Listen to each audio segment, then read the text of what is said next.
जी अस्सलाम वालेकुम, क्या हाल है? सब दोस्त ठीक ठाक है। जोड़ा लगाने के हवाले से एक बात थोड़ी सी डिस्कस करेंगे, क्योंकि कुछ बात हट के होनी चाहिए। कोशिश करेंगे आज जो पहले से बातें कर रहे हैं उससे थोड़ी हट के बात करें।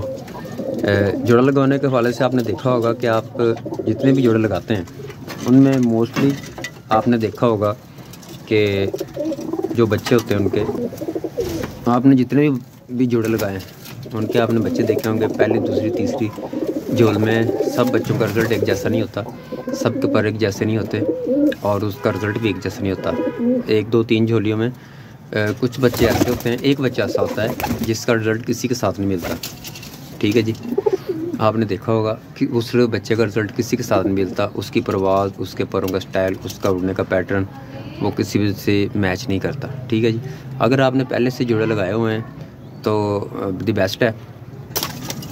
और आपने एक चीज़ और ज़रूर नोट की होगी कि सब बच्चों में एक बच्चे का जिसका रिज़ल्ट बहुत अच्छा होता है, वो अच्छी परवाज़ देता है, उसका किसी के साथ एक दूसरे के साथ मैच नहीं करता।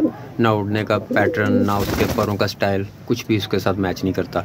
वो बच्चा आपने साइड पे करना है, उसे आपने इस्तेमाल करना है, उड़ा के चेक करना है, उसकी परवाज़ें लेनी है, लेकिन आपने उसे कोशिश करनी है साइड पे कर लेना है।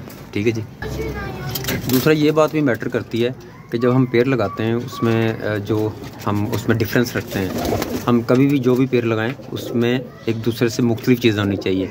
फॉर एग्ज़ाम्पल, हम उनके परों का जो स्टाइल है एक दूसरे से मुख्तलिफ होना चाहिए, उनका आइज़ में थोड़ा डिफरेंस होना चाहिए और बहुत सारी ऐसी चीज़ें आप सब लोगों को पता है, जिसमें सब एक जैसा नहीं होना चाहिए, थोड़ा डिफरेंस होना चाहिए।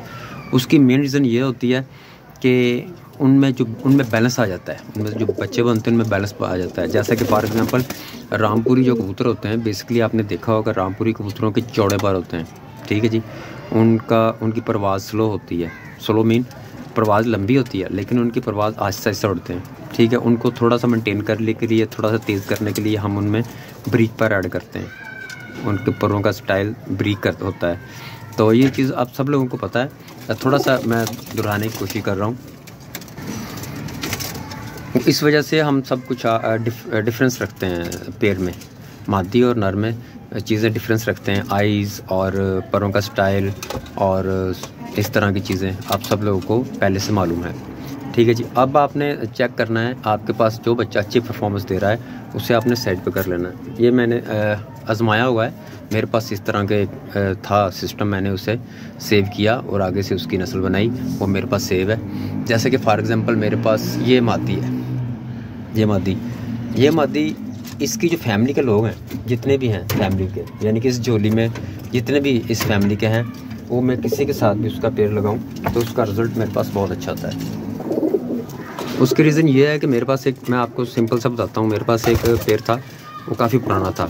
उसमें से एक नर था जिसने मेरे पास बहुत अच्छी परफॉर्मेंस दी। उसके बाकी भी बहन भाई थे, लेकिन उस नर की परफॉर्मेंस इतनी अच्छी थी कि वो शाम को वापस आता है। मैं आपको एक लिंक सेंड करूँगा इसमें डिस्क्रिप्शन में कि वो मैंने उसको एक दफ़ा मगरिब के टाइम उतारा है। तो बड़ी मुश्किल से वो उतरा है, क्योंकि उससे मैंने ट्रेनिंग नहीं दी रात को उतरने की, रात को वापस बैठने की। मैंने उसे ट्रेनिंग नहीं दी, ना मेरे पास इतना टाइम था कि रात की ट्रेनिंग उसे मैं देता। वो मगरिब के बाद उतरा है। अच्छा, फिर मैंने उसको इस तरह भी आजमाया है कि वो फॉर एग्ज़ाम्पल आंधी तूफ़ान बारिश वगैरह हो गई, वो अगले दिन वापस आ जाता था। उसके साथ कुछ खुदा न खास्ता कभी हादसा नहीं हुआ, फॉर एग्ज़ाम्पल उसके साथ हो भी जाता था तो वो वापस आ जाता था। उससे अगले दिन, सेम डे नहीं, उसके अगले दिन वापस आ जाता था। और उसने परवाज़, फॉर एग्ज़ाम्पल उसे एक दिन में 2 दफ़ा, उसको मैंने दिन में 2 दफ़ा ही उड़ाया है ना, तो उसने टाइम सेम ही किया है, ये नहीं दूसरी दफ़ा टाइम उसने कम कर दिया है। ठीक है जी, वो मेरे पास बहुत अच्छी परफॉर्मेंस दी उसने। बाकी बहन भाइयों ने उसकी इतनी परफॉर्मेंस नहीं दी जितनी उसने दी। फिर मैंने उसके साथ एक पेड़ लगाया, एक और मादी का, जिसकी परफॉर्मेंस मेरे पास बहुत अच्छी थी, और उसकी मैंने 3 झोलियाँ ली। ठीक है जी, 3 झोलियों में अब जो भी बच्चे हैं मेरे पास, फॉर एग्ज़ाम्पल ये नर है, ठीक है जी, ये नर है और ये मादी है और एक ये नर है, और इसके अलावा दूसरे केज में है मेरे पास एक ये इनका है, एक ये है, ये जी। इनकी परफॉर्मेंस इतनी अच्छी है, ये उस फैमिली के ये सब कबूतर उस फैमिली के हैं जो मेरे पास अच्छी परफॉर्मेंस देता था। ठीक है जी। इनको मैंने किसी के साथ भी अटैच किया है तो उसका बहुत अच्छा रिज़ल्ट रहा है मेरे पास, बहुत आउटस्टैंडिंग रिज़ल्ट रहा है।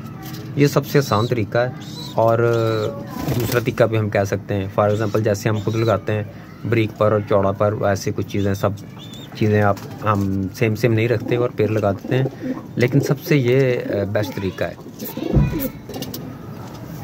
एक और चीज़, अगर हम पेड़ लगाते वक्त ये चीज़ को हम मद्देनज़र रखें कि हमारे कबूतरों में सियान अच्छी होनी चाहिए, घर में वापसी अच्छी होनी चाहिए, तो फिर दी बेस्ट है। अदरवाइज़ जितनी मर्ज़ी परवाज़ हो, चाहे शामों की परवाज़ हो, उसमें सियान और अकल नहीं है तो फिर फ़ायदा नहीं है जोड़े वगैरह लगाने का, पेड़ वगैरह लगाने का फ़ायदा नहीं है। ठीक है जी। हमें ज़्यादा ज़रूरी होती है उसकी परवाज़ के साथ उसकी सियान उसमें होनी चाहिए लाजमी। बाद में परवाज़ की बात है, सियान उनमें होगी तो कबूतर घर में वापस आएंगे। ठीक है जी।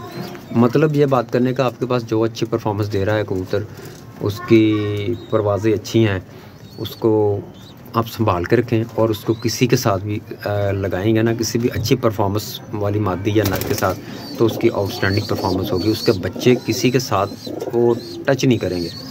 टच मीन कि उसके साथ वो किसी के साथ नहीं मैच करेंगे, उनका ऐसा अच्छा रिज़ल्ट होगा।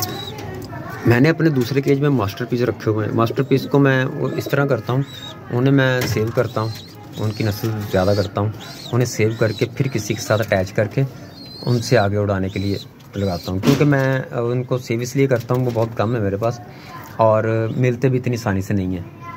जो मैं उनको सेव करता हूँ दूसरे केज में, वो आसानी से भी नहीं मिलते और मेरे पास कम है, ज़्यादा नहीं है। ये जो नर है ये बहुत ही ख़ास है, इससे थोड़ा सा झोले लकवे का मसला बन गया। मैंने इसे इंशाल्लाह सेव किया हुआ है, इसे लाल परी के साथ अटैच करेंगे और कुछ नई चीज़ बनाएंगे इंशाल्लाह। और दूसरा, आपके पास कोई भी ऐसा नर या मादी है जिसकी परफॉर्मेंस आपके पास आउटस्टैंडिंग है, वो एक ही पीस होगा जिसकी रिज़ल्ट आपके पास आउटस्टैंडिंग होगा। मैं भी आपके पास ज़्यादा हूँ, मैं वैसे बात कर रहा हूँ, जिसका रिज़ल्ट आपके पास बहुत आउटस्टैंडिंग होगा वो एक ही पीस होगा। तो आप उसको किसी भी अच्छी नर या मादी के साथ अटैच करें और उसका रिज़ल्ट लें, इंशाल्लाह मज़ा आएगा। आपको शौक करने का भी मज़ा आएगा और वीडियो देखने का भी मज़ा आया होगा।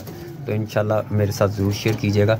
जो बात आपको ना पसंद आई हो तो माज़रत, अगर पसंद आई हो तो आप मुझे कमेंट में ज़रूर बताइएगा। कल मैं इंशाल्लाह आपको एक रामपुरी पेड़ का शौक करवाऊँगा, जिससे मैंने आगे नस्ल तैयार कर रहा हूँ, आगे बना रहा हूँ। ठीक है जी। ये बेसिकली रामपुरी से निकले हैं, तो ये आपको डिफरेंस बताऊँगा ये हुआ क्या मेरे साथ, कि ये किस तरह बने हैं, रामपुरी से आगे निकले हैं। तो मुझे किसी ने कहा था कि रामपुरी बाज़ दफ़ा बिल्कुल ब्लैक भी निकालते हैं, जैसे हम क्या कह सकते हैं, नीले कलर के रामपुरी सम टाइम ऐसे भी निकालते हैं, लेकिन उनमें से यही निकला है। उसके आगे जो बना है वो भी आपको इंशाल्लाह शेयर करेंगे। ये छोटी सी वीडियो थी, आई होप आपको पसंद आई होगी। और लाइक शेयर सब्सक्राइब जरूर कीजिएगा, कमेंट भी ज़रूर कीजिएगा। अपना ख्याल रखिएगा। अल्लाह हाफ़िज़।